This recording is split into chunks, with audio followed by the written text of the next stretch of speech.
Romance in house part 3 की शुरुआत में हम देखते हैं मुजिन विला के पास अपनी कार रुकाता है और उतरता है। उसका फ्रेंड जेई बताता है अफवाह फैली है कि ये विला भी न्यू प्रोजेक्ट में जाने वाला है 1 या 2 साल में। तभी उसे कॉल आता है, वो कुछ दूर जाता है। अचानक मुजी को जोर जोर से रोने की आवाज़ आती है। मुजिन विला के अंदर आता है। वो एयोन के अपार्टमेंट में आता है। यॉन और एयोन उसे देखकर हैरान हो जाते हैं। तभी मीरेई बाहर आती है। वो भी बहुत शौक में थी। यॉन कहता है पापा। तभी एयोन शौक के मारे गिरने लगती है, मगर मुजिन भागकर आकर उसे पकड़ लेता है और अपने पास कर लेता है। तभी जेई वहां आता है। मुजिन एयोन से पूछता है तुम लोग यहाँ रहते हो? एयोन कहती है तुम क्यों पूछ रहे हो? मुजिन कहता है मैं इस विला का नया ओनर हूँ। ये सुनकर सभी बहुत हैरान हो जाते हैं। यॉन पूछता है आप जिंदा कैसे हैं? मेरा मतलब आप कैसे ये विला के लैंडलॉर्ड हो सकते हैं? एयोन जेई से कहती है फिर तुम कौन हो? वो कहता है मैं मुजिन का एजेंट हूँ, इन्होंने ही ये विला खरीदा है। यॉन कहता है कि ये आपने इसलिए खरीदा क्योंकि हम यहाँ रहते हैं। मुजिन सोचने लगता है, फिर वो कहता है क्या तुम्हें लगता है? मीरेई मन में सोचती है जिस आदमी को हमने फादर के तौर पर हटा दिया था वो आज वापस आ गया है हमारे घर का ओनर बनके।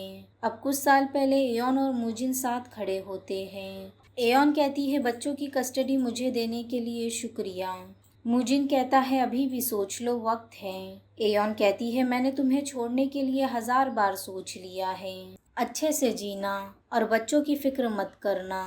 इस जिंदगी में अब हम दोबारा नहीं मिलेंगे।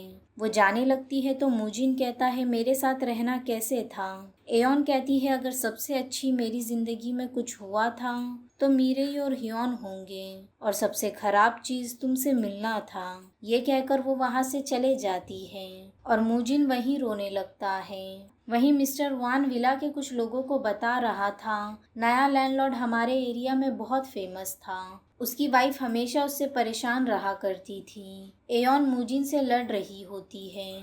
मिस्टर वान बताता है उसकी जवानी में वो एथलीट था और कम उम्र में ही वो बाप बन गया, इसलिए उसने कमाना छोड़ दिया। उसे तो एक बहुत बड़ी बीमारी भी थी। मिस वांग कहती है अपना बिजनेस डालने की बीमारी। हर बार वो कुछ नया लाता। एक दिन वो एयोंग से कहता है मुझे डम्पलिंग शॉप खोलनी है, ये ज़रूर काम करेगा। एयोंग कहती है और किसके पैसों से ये खुलेगा? मुजिन कहता है मैंने अपनी बड़ी बहन से कुछ उधार लिया है और मैंने एक रेस्टोरेंट के लिए भी साइन किया है। एयोन कहती है तुम्हें लगता है ये चलेगा? मुजिन हंसते हुए कहता है बिल्कुल। पर तभी न्यूज़ में खराब डम्पलिंग बेचने की बात फैल जाती है और लोग डम्पलिंग खाना बंद कर देते हैं। मिस वान कहती हैं एयोन ने बहुत बर्दाश्त किया है। आखिर में उसने लोन लेकर एक स्नैक बार शुरू किया था, मगर मुजिन की वजह से वो भी डूब गया। फिर उन दोनों का डिवोर्स हो गया और एयोन ने उसे घर से निकाल दिया। वहीं रियल एजेंसी में मुजिन कहता है मैं उन लोगों को नहीं निकाल सकता, मैं वहीं 302 अपार्टमेंट में रहूँगा। सारे डॉक्यूमेंट्स मेरा एजेंट हैंडल कर लेगा। घर आते समय जेई कहता है तुम पक्का वहाँ रहने वाले हो? मुजिन कहता है हाँ, किसी ना किसी को तो वहाँ रहना ही था। फिर मुजिन इलेक्ट्रॉनिक्स की शॉप में जाता है। वहाँ वो new fridge, TV, washing machine, cupboard सब कुछ खरीद लेता है जो उसे न्यू घर में लगेगा और बहुत पैसे खर्च कर देता है। अगले दिन से घर में वॉलपेपर लगने का काम शुरू हो जाता है और फ्लोर भी ठीक होने लगता है। यॉन इन सब से बहुत हैरान था। वो चेक करने लगता है कि वाकई वो उसके पापा हैं। वो कहता है मुझे लगा था आप मर चुके हैं। मुजिन कहता है किसने कहा था और हंसने लगता है।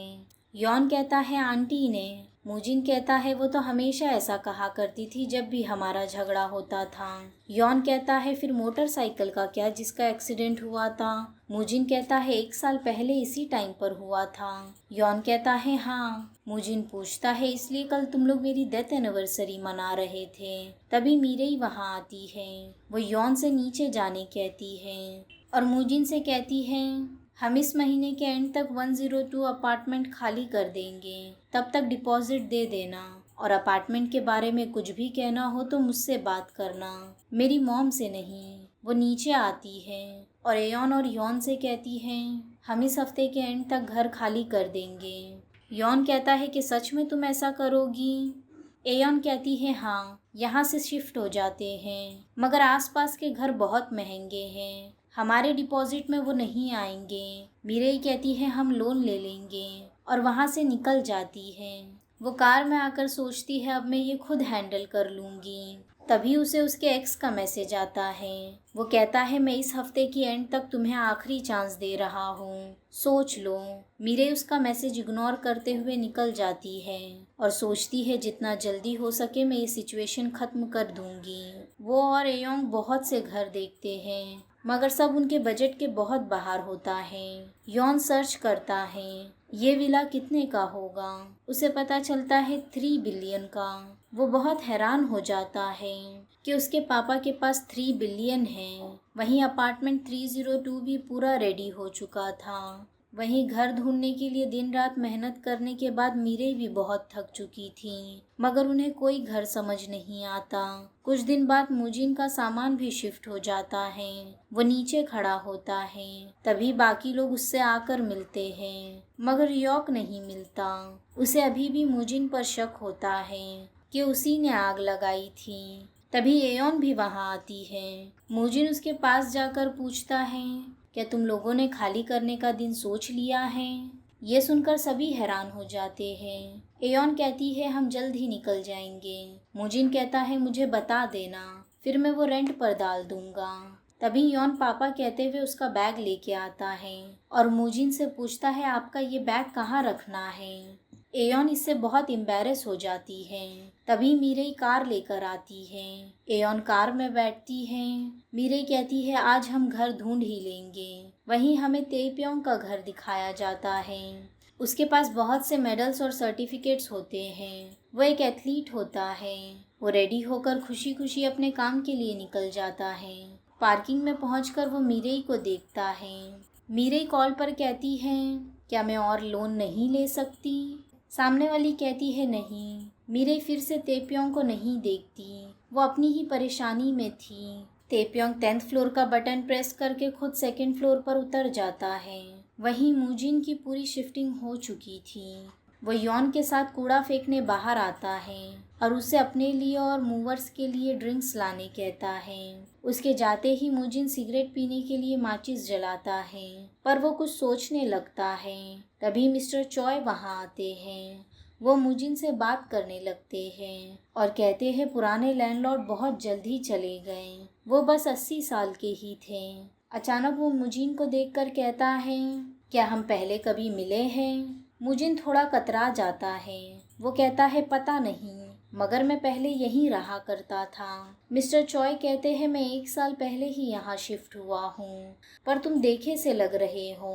मुजिन कहता है लोग कहते हैं मेरी शक्ल बहुत कॉमन है।